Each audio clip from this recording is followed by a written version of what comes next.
నమస్తే గురూజీ. నమస్తే.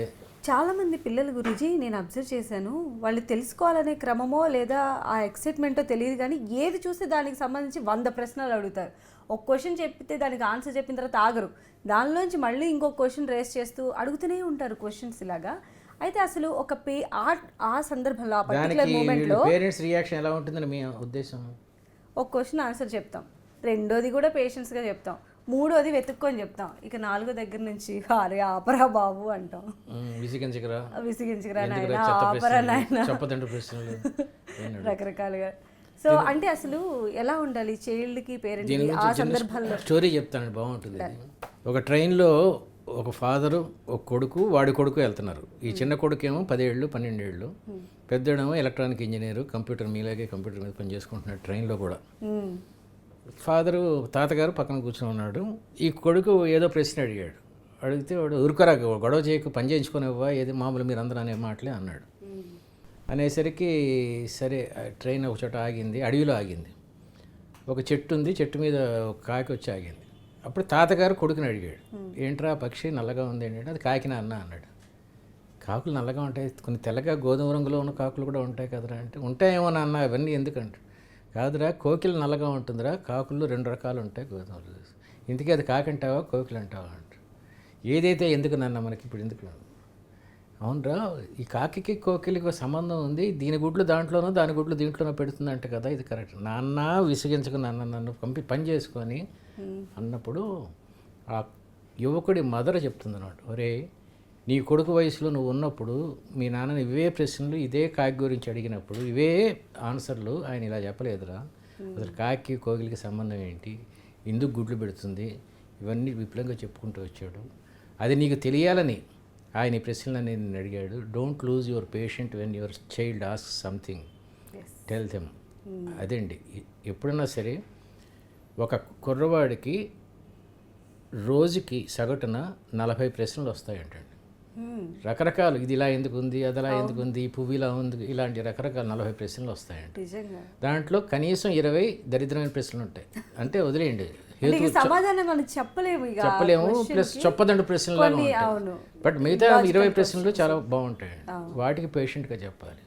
నీకు నీ కుర్రవాడి కన్నా ఇంపార్టెంట్ ఏముంది, నువ్వు సంపాదించేంత వాడి కోసమే కదా, వాడి జ్ఞానం కోసమే అడుగుతున్నాడు కదా, మరి అన్నప్పుడు విసుక్కోవటం ఎందుకు? ముఖ్యంగా టీవీ సీరియల్స్ చూస్తున్నప్పుడు అమ్మ అమ్మ ఇదేంటమ్మా అదేంటమ్మా అని అడుగుతూ ఉంటారు. చాలా డిస్టర్బెన్స్. అవునా, ఎక్స్పీరియన్స్ ఉంది?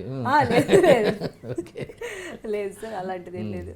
అయితే పిల్లలు ఇలా మాట్లాడుతూ ఉన్నప్పుడు యాజ్ ఎ పేరెంట్ ఏమనిపిస్తుంది అంటే, వీడేంటి ఉట్టి వాగుడికాయలా ఉన్నాడు, ఇలా ఎక్కువ మాట్లాడేస్తున్నాడు అనిపిస్తుంది. అసలు ఈ అతి వాగుడికిను ఇంట్రావర్షన్కి ఏంటండి డిఫరెన్స్? అవసరం లేనప్పుడు మాట్లాడటాన్ని అతివాగుడు అంటారు. ఈ షర్ట్ ఇది ఎక్కడ కొన్నారు మీరు, ఇది ఎక్కడ కొన్నారు, ఇవన్నీ అతివాగుడు అండి, అనవసరమైన విషయాలు. ఒక ట్రైన్లో 2 వెళ్తున్నారంట ఆడవాళ్ళు, 30 ఏళ్ళు 30 ఏళ్ళు. మీ ఆయన ఏం చేస్తూ ఉంటాడని అడిగిందంట. ఓకే. ఈవిడందంటే మా ఆయన పొద్దున్నే లేచి బ్రష్ చేసుకుంటాడండి, తర్వాత స్నానం చేస్తాడు, బ్రేక్ఫాస్ట్ చేస్తాడు, తర్వాత ఆఫీస్కి వెళ్తాడు, సాయంత్రం ఇంటికి వస్తాడు, కొంచెంసేపు భోజనం చేస్తాం, ఆ తర్వాత కూడా చెప్పమంటారా అని అడిగిందంట. ఈవిడ కంగారు పడి ఇవన్నీ నాకెందుకు చెప్తున్నారు, మరి మా ఆయన ఏం చేస్తే మీకెందుకండి, ఎందుకు అడిగారు మిమ్మల్ని నన్ను, అదేంటమ్మా మామూలుగా అడుగుతాం కదా మీ ఆయన ఏం చేస్తున్నాడు అని. దీన్ని ఎక్స్ట్రావర్షన్ అంటారు. ఇంట్రావర్షన్ అంటే అవసరం ఉన్నప్పుడు కూడా మాట్లాడలేకపోవడం. ఇది చాలా డేంజర్ అండి. మనం ముఖ్యంగా యూత్లో ఇప్పుడు ఈ స్టూడెంట్స్లో ఇంట్రావర్షన్ ఎక్కువ ఉంటుంది. అంటే వాళ్ళు ఎక్కువ మాట్లాడరు, అవసరం లేనివి మాట్లాడరు, చెప్పలేరు. దాన్ని కార్టిజాల్ ఎఫెక్ట్ అని లాస్ట్ ఎపిసోడ్స్లో మనం డిస్కస్ చేసాం. మైండ్ బ్లాంక్ అయిపోతూ ఉంటుంది. సో ఎక్స్ట్రావర్షన్ ఇంట్రావర్షన్ లేకుండా రిజర్వ్డ్నెస్ అనేది మధ్యలో ఒకటి ఉంటుంది. అవసరమైనప్పుడు మాట్లాడటం, మన మీద మంచి అభిప్రాయం కలిగేలా మాట్లాడటం, మర్యాదగా మాట్లాడటం, ఇదంతా రిజర్వ్డ్నెస్. ఒక రిజర్వ్డ్గా ఉన్న వ్యక్తి సడన్గా నీతో క్లోజ్గా ఉంటే చాలా బాగుంటుంది. ఒక అతివాగుడు నీ పక్కన ఉన్న వాళ్ళతో మాట్లాడి నీతో మాట్లాడి అంతా మాట్లాడితే పెద్ద గౌరవం ఉంటుంది. So my concept is reservedness. Okay. అయితే ఈ పిల్లలు ఇలా ఎక్కువగా మాట్లాడడం మంచిదేనంటారా? కమ్యూనికేషన్ గురించి పిల్లలకి మనం చిన్నప్పుడు చెప్పాల్సింది వెన్ టు టాక్, ఎప్పుడు మాట్లాడాలి, వేర్ టు టాక్, ఎక్కడ మాట్లాడాలి, హౌ టు టాక్, ఎలా మాట్లాడాలి, ఈ 3 కరెక్ట్గా చెప్పాలన్నాడు. ముఖ్యంగా ఆడవాళ్ళు పెద్దవాళ్ళు 2 మాట్లాడుకుంటున్నప్పుడు వీడు మధ్యలో కల్పించుకొని అమ్మమ్మ ఇదేం అలా అనకూడదు. అది దాన్ని సంస్కారం అంటారు. ఆ సంస్కారం చిన్నప్పుడు నేర్పాలి.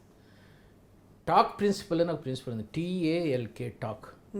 T అంటే టార్గెట్, నువ్వు ఎవరితో మాట్లాడుతున్నావు, బాగా చదువుకున్నోడితో మాట్లాడుతున్నావా, ఇది ఎల్ఐసి ఏజెంట్స్ వాళ్ళే చెప్తూ ఉంటాం. బాగా చదువు లేనోడికి నువ్వు అసలు ఎల్ఐసి అంటే ఏంటి మొత్తం అంతా చెప్పుకుంటూ రావాలి. అవును. ఒక బిజినెస్ మ్యాన్కి భయపడు అంత చెప్పక్కర్లేదు, అతనికి ఆల్రెడీ తెలుసు. సో ఎవరితో మాట్లాడాలి, టార్గెట్ ఏంటి. ఒక అబ్బాయి అమ్మాయిని ప్రేమించాడు, దగ్గరికి వెళ్ళి ఇంగ్లీష్లో I love you, this without you I will die, this why thus why చెప్పాడు. నాకు ఇంగ్లీష్ రాదు, ఏం మాట్లాడుతున్నావు ఇంతసేపు అని. కాబట్టి దీన్ని టార్గెట్ అంటారు, ఎవరితో మాట్లాడుతున్నావు. Next A stands for achievement. నేను 2 మాటల మీద మాట్లాడానంటే మీకన్నా లాభం ఉండాలి, నాకన్నా లాభం ఉండాలి. అచీవ్మెంట్ లేకుండా మాట్లాడటం వేస్ట్ అండి. ఓకే, సో నేను అచీవ్ చేస్తున్నా అయితే. నేను కూడా. ఎల్ అంటే లాజిక్. మీకు చిన్న ప్రశ్న అడుగుతాను, చెప్పండి. లేదు సార్, అతడు బాగుందా పోకిరి బాగుందా? అతడే బాగుంది. ఎందుకు పోకిరి? ఇప్పటికి ఇంకా నా వయసు నిండా 16 పాటలు అవన్నీ ఎంత బాగుంటాయండి. అయ్యో, మీకు 100 days ఆడింది ఆ పిక్చర్. అతడు ఎక్కువ ఆడలేదండి. కానీ ఎందుకు నచ్చింది మీకు? అంత బాగుంటుంది సార్. బాగుంటుంది ఏంటి, పోకిరియే బాగుంది. ఇలియానేగా హీరోయిన్. ఉప్మా తీసుకొచ్చి కదా. ఇలా ఎంతసేపు మాట్లాడుకున్నా మీకు కానీ నాకు కానీ ఏమైనా లాభం ఉందండి? ఇదే లాజిక్ అంటే. అవసరం లేని మాటలు ఎక్కువసేపు చర్చించుకోకు. అతడు బాగుందా పోకిరి బాగుందా అనేది పూరి జగన్నాథును త్రివిక్రమ్ శ్రీనివాస ఎవరో డైరెక్టర్, వాళ్ళిద్దరూ డిస్కస్ చేసుకోవాలి, మనకి ఎందుకండి. ఇది ఎల్ అంటారు. Tea stands for target, A stands for achievement, L stands for logic, K stands for kindness. మనం చూడండి ఎంత కొట్టుకున్నాము సీరియస్గా. అలా కాకుండా నవ్వుతూ మాట్లాడాలంటే కే ఉండాలండి. దీన్ని టాక్ ప్రిన్సిపల్ అంటారు. ఇలాంటివన్నీ పిల్లలు ఆర్గ్యుమెంట్ ఉండకూడదండి, ఎప్పుడు డిస్కషన్స్ ఉండాలండి. ఇద్దరు మనుషుల మధ్య వాదనలు ఉండకూడదు, చర్చలు ఉండాలి. మీరు ఎందుకు బాగుందో చెప్పాలి, అతడు నేను ఎందుకు బాగుందో చెప్పాలి. కానీ ఇది ముఖ్యంగా అనవసరమైన సబ్జెక్ట్ మనకి. ఇప్పుడు ఐన్స్టీన్ ప్రిన్సిపల్స్లో అన్ని కొన్ని తప్పు ఉన్నాయని చెప్పి డిస్కస్ చేస్తున్నారు. ఇలాంటివి మాట్లాడుకుంటే వాడికి కుర్రోడికి జ్ఞానం ఉంటుంది, పేరెంట్ కూడా కొంచెం తను చదివించి చెప్తూ ఉంటాడు. అది అంటే ఇప్పుడు అవే మాట్లాడమని కాదు, అప్పుడప్పుడు బేవర్ సంభాషణ కన్నా K L stands for logic. అలా ప్లేస్ కే నవ్వుతూ మాట్లాడటం, కరుణగా మాట్లాడటం. చాలామంది చూడండి ఆటోడికి డబ్బులు ఇస్తే చాలా సీరియస్గా ఇస్తారు డబ్బులు. అందుకని కొంచెం నవ్వుతూ నీ పేరేంట్రా అని అడిగితే తప్పలేదు కదా. డబ్బులు ఇచ్చేటప్పుడు పెళ్ళయిందా అట్లా చిన్న చిన్న అడుగుతూ ఉంటే they feel that entire world is kind enough.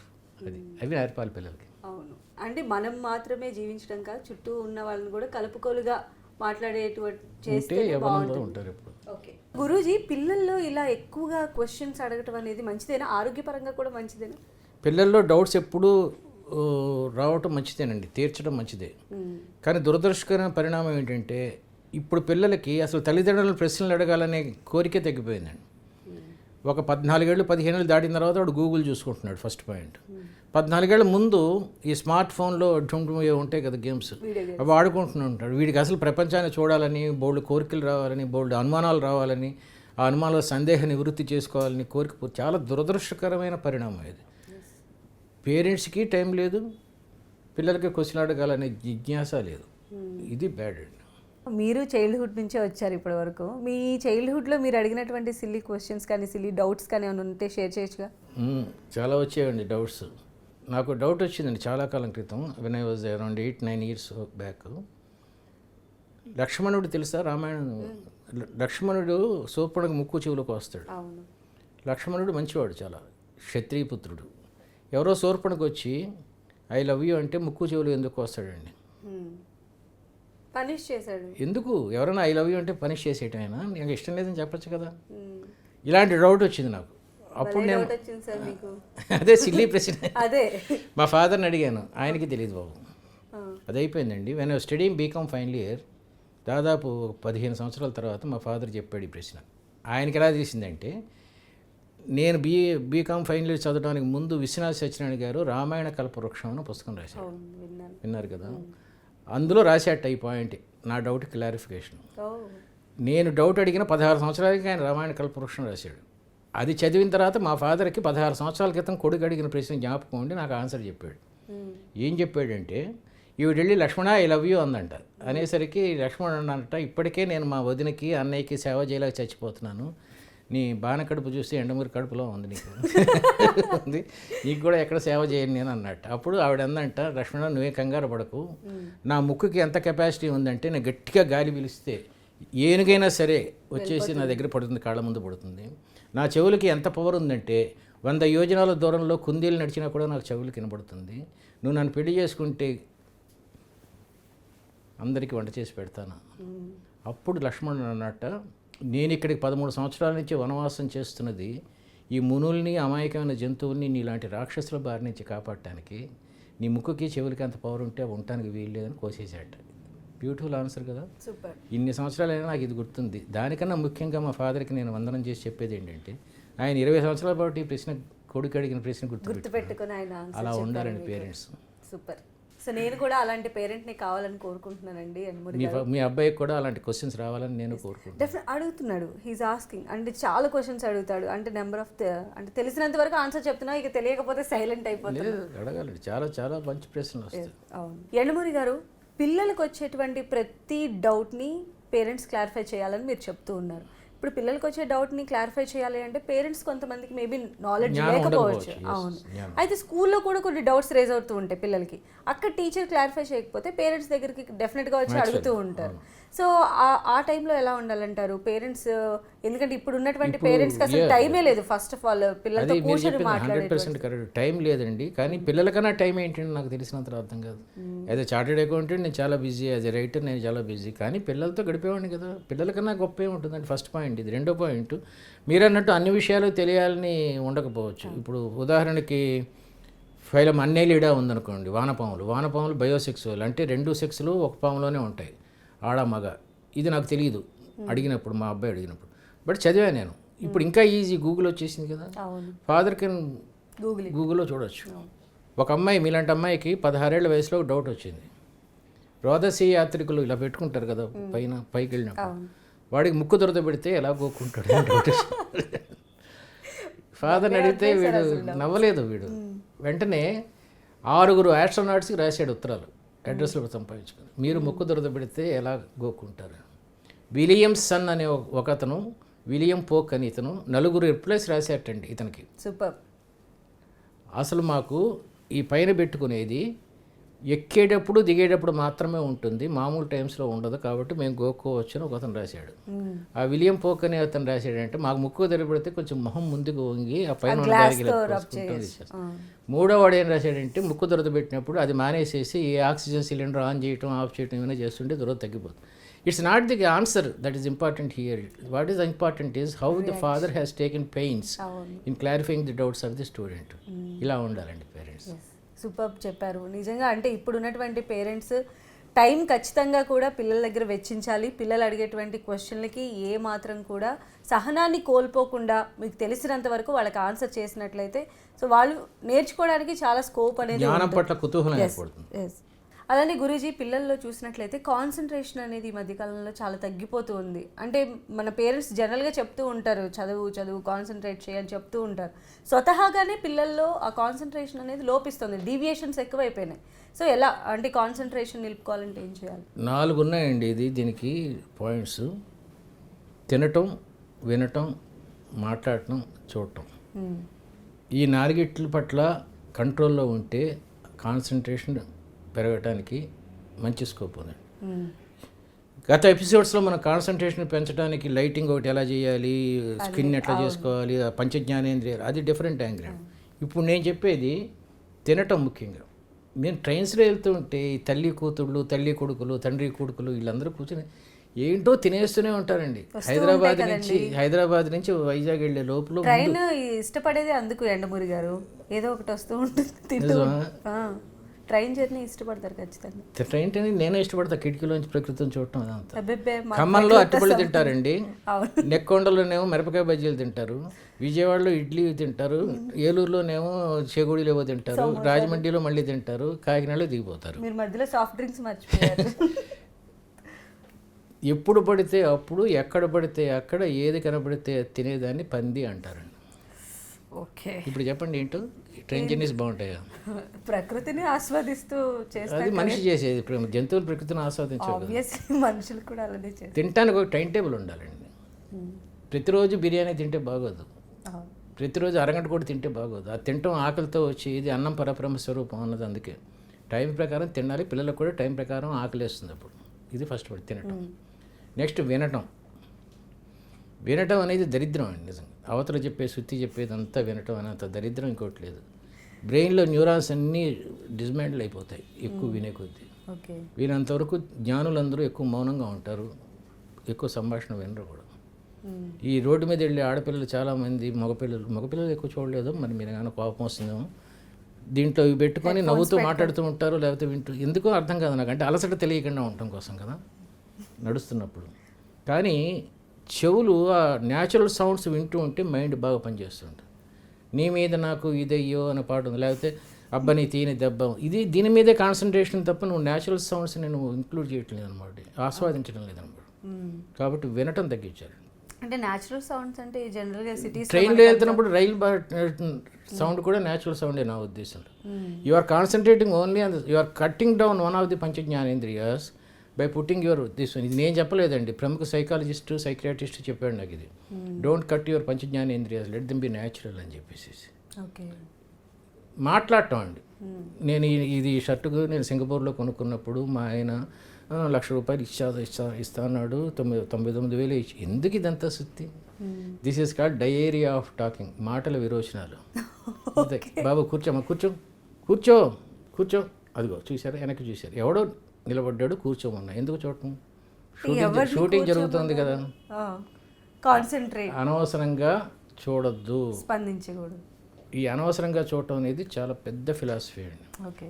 హైదరాబాద్లో 2 స్కూటర్లు కొనుక్కున్నాయి. ఒకటి ఈ కాలువలో పడ్డాడు, ఇంకోటి ఈ కాలువలో పడ్డాడు. వీడు స్కాజ్ నగర్లా లేచాడు, వీడేమో ర్యాంబోలా లేచాడు. ఇద్దరు కొట్టుకుంటున్నారు బురదలో. ఎంత బాగుంటుంది, సమ్మగా ఉంటుంది చూడటానికి, బాగుంటుందో బాగుందా. ఇద్దరు షేక్ హ్యాండ్ తీసుకొని నాదే తప్పు అని విడిపోతే మన డిసప్పాయింట్ అవుతుంది. అవును, చాలా. దీన్ని ఇంకొంచెం మ్యాక్రో లెవెల్లో చెప్తా. ఇల్లు తగలబడిపోతూ ఉంటే చూస్తామండి, ఇల్లు కడుతూ ఉంటే చూడమ్మా కదా. మున్సిపాలిటీ వాళ్ళ సామాన్లు బయటకు తోసేస్తుంటే చూస్తాం. ఈ సాడిస్ట్ మెంటాలిటీ అంతా చూడటంలోనే ఉందండి. ఇదే ఇంకొంచెం ఎక్కువకి వెళ్తే టీవీ చూడటం, చాటింగ్ చేయటం, ఇవన్నీ దీంట్లోకి వస్తాయండి. ఓకే. సో తినటం, వినటం, మాట్లాడటం, చూడటం 4 తగ్గించుకుంటే ఆటోమేటిక్గా కాన్సన్ట్రేషన్ పెరుగుతుంది. అంటే కాన్సన్ట్రేషన్ కోసం మన చుట్టుపక్కల ఉన్నటువంటి అదే గురూజీ.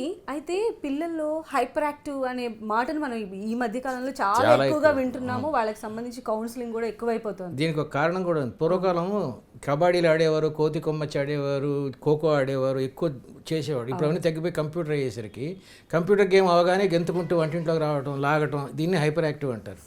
అక్కడ హైపర్ యాక్టివ్ అంతా ఫిజికల్ యాక్టివిటీతో చిన్నపిల్లలు పోయేది. బాల్యం కోల్పోయిన తర్వాత హైపర్ యాక్టివ్ అంతా ఈ బద్దలు కొట్టాలు వీటిలో ఎక్కువైపోయింది. చెప్పండి. అలానే టూ టాక్టివ్ పీపుల్ కూడా ఉంటారు, వాళ్ళని ఎలా డీల్ చేయాలంటారు అసలు? ఫస్ట్ ఈజ్ కొన్ని గేమ్స్ ఉంటాయండి, చదరంగం లాంటి గేమ్స్ ఒకటి. తర్వాత పెయింటింగ్ అండి. నేను పెయింటింగ్ చెప్తాను ఎప్పుడు పిల్లలకి. చిన్న వయసులో పెయింటింగ్ నేర్పితే కుదురుగా కూర్చొని చేయటం వస్తుంది. అలాగే స్కల్ప్టింగ్ అంటే బొమ్మలు తయారు చేయటం, మట్టితో తయారు చేయటం, ఇదొకటి. చదరంగం కదా, కూర్చొని చేయటం కదా. ఇలాంటి గేమ్స్ చెప్తే ఏకాగ్రత పెరుగుతుందండి. పియానో వాయించడం ఒకటి. పిల్లల్లో ఉండే అంతర్గత శక్తిని పెంచే కొద్దీ తమను తాము ప్రేమించుకోవటం ఎక్కువైతే ఆటోమేటిక్గా హైపర్ యాక్టివిటీ తగ్గిపోతుంది. దీనికి ఒక కథ చెప్తాను. ఒక కుర్రవాడు బొమ్మలు బాగా తయారు చేస్తాడు. ఆ రోజు స్కూల్లో ఎగ్జిబిషన్ అయినప్పుడు బొమ్మ తయారు చేస్తున్నాడు, బాబీ డాల్ లాంటి చేస్తున్నాడు.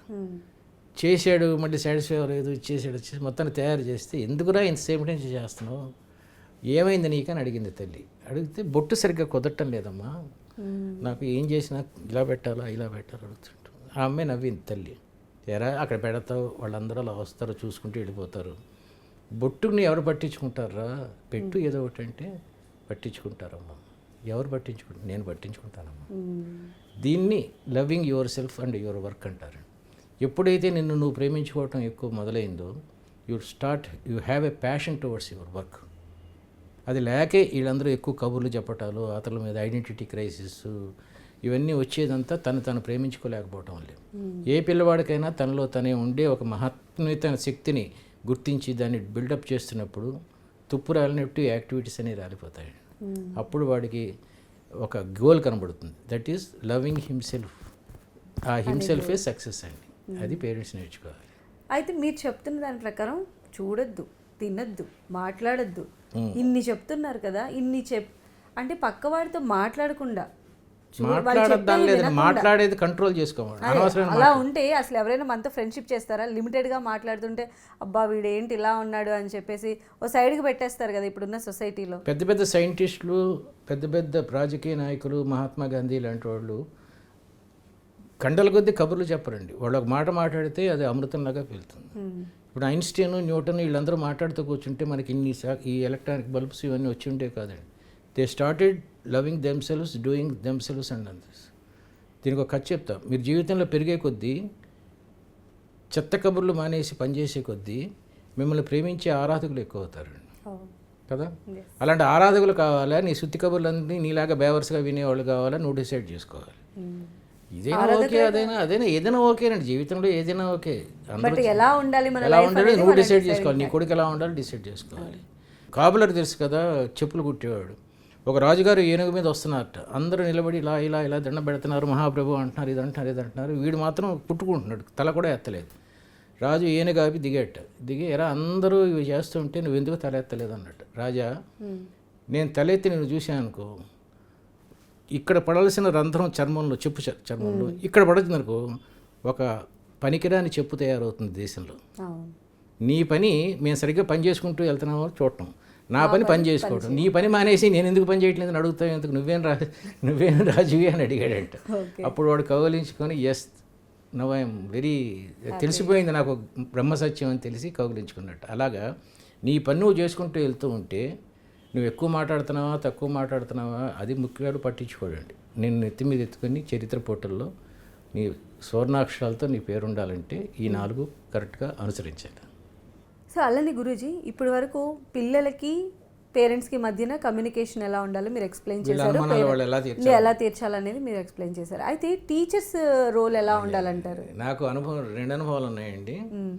మీరు ఇండియా మ్యాప్ చూశారు కదా, హిమాలయ పర్వతాలు పైన ఉంటాయి, కింద దేశం అంతా కింద ఉంటుంది కదా. నదులు అక్కడి నుంచి ప్రవహించి ఇలా కిందకి దిగుతాయి కదా. ఒక గంగా నది మాత్రం కొంచెం బంగ్లాదేశ్ దగ్గర పైకి వెళ్ళి ఇలా దిగుతుందండి. నాకు డౌట్ వచ్చింది, నది పైకి ఎలా వెళ్తుంది అని చెప్పి. ఎంత సిల్లీ ప్రశ్న చూడండి. అప్పుడు మా మాస్టర్ ఆయన నవ్వలేదు. ఇలా పడుకోబెట్టి దేశం ఇలా ఉండదురా, ఇలా ఉంటుంది, ఇలా పైకి వెళ్ళి ఇలా కాదు, ఉత్తరానికి వెళ్ళి మళ్ళీ దక్షిణానికి వస్తుందని చెప్పాడు. ఇంకో ప్రశ్న అడిగానండి, చెరుకు ఎలా పంచదార ఎలా తయారవుతుంది? చెరుకు నుంచి. బెల్లం అక్కడి నుంచి. మరి ఇది ఒక రకంగా ఉంటుంది, ఇది నల్లగా ఉంటుంది, తేడా ఎందుకు వచ్చిందని అడిగానండి. ఆయనకి తెలియదు పాపం. ఆయన తర్వాత వెళ్ళి అంత పరిశీలించి వచ్చి బట్టీలో చేస్తారా, ఇది ఇలా చేస్తారని చెప్పుకుంటూ వచ్చాడు. This is the passion towards the students. ఇది communication between teacher and student. మరి ఎపిసోడ్ ఎండింగ్కి వచ్చేసింది. సో యాజ్ యూజువల్గా ఏదైనా ఒక మంచి మాట, ఒక టిప్ మా కోసం. సంతోషం వేరు, ఆనందం వేరు. సంతోషం తాత్కాలికం, ఆనందం శాశ్వతం. ఉదాహరణకు ఒక సినిమా టికెట్ దొరికింది, సంతోషిస్తాడు, కానీ సినిమా లోపలికి వెళ్ళగానే దాన్ని మర్చిపోతాడు. దీన్ని సంతోషం అంటారు. నిరంతర సంతోషాలు ఆనందం. పరీక్ష పాస్ అవ్వటం, ఉద్యోగం రావటం, పెళ్ళి, పిల్లలు, ఇలా నిరంతరం ఏదో ఒక సంతోషం జరుగుతుంటే దాన్ని ఆనందం అంటారు. ఆనందానికి మించింది బ్రహ్మానందం. బ్రహ్మానందం అంటే ఆనందం ఉన్నా లేకపోయినా, సంతోషం ఉన్నా లేకపోయినా చిద్విలాసంగా జీవితం గడపటం బ్రహ్మానందం. అది పరాకాష్ఠ జీవితానికి, అదే సంతృప్తి. సో వింటున్నాం కదండి, పిల్లలు అడిగేటువంటి ప్రతి ప్రశ్నల్ని కొట్టిపారేయకుండా ఎంతో సహనంతో వాళ్ళకి ఆ డౌట్స్ అన్ని క్లారిఫై చేయాలి. అది చేయాలనేటువంటి ప్యాషన్ అటు తల్లిదండ్రుల్లోనూ ఉండాలి, ఇటు ఉపాధ్యాయుల్లోనూ ఉండాలి. ఎండమూరి గారు చెప్పారు, ఆయన అడిగినటువంటి రామాయణంలో ఉన్నటువంటి శూర్పణఖకి సంబంధించిన ఎగ్జాంపుల్ చెప్పారు కదా. వాళ్ళ ఫాదర్ ఎంత గ్రేట్ అండి. 16 సంవత్సరాల తర్వాత ఆయన తన కొడుకు అడిగినటువంటి ప్రశ్నను గుర్తుపెట్టుకొని ఆయన డౌట్ని క్లారిఫై చేశారు. సో అలాగా ప్రతి ఒక్క పేరెంట్ ఉండాలి, ప్రతి ఒక్క టీచరు ఉండాలి. అలా ఉండాలని కోరుకుందాం. ఇది ఇవాల్టి ఉన్నది ఒకటే జిందగీ. మరో మంచి ఎపిసోడ్తో మళ్ళీ కలుసుకుందాం. Stay tune.